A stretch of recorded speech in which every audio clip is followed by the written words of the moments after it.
For your warm-up, what you really want to have is something that targets the body parts you're going to use. So if you're going to do a full body warm-up or a full body workout, it's pretty sensible to do a full body warm-up.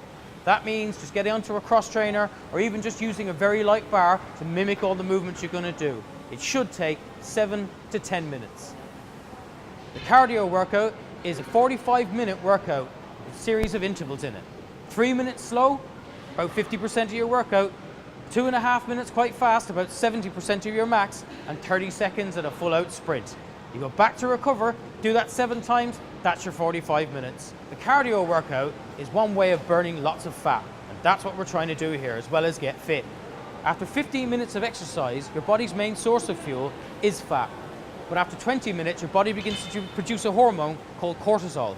This stays spiked until about 45 minutes, after which your body turns itself into a fat-burning saw hours after you're finished that workout.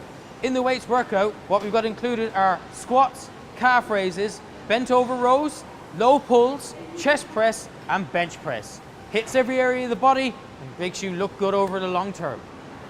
The weights workout is a good generic workout for any beginner.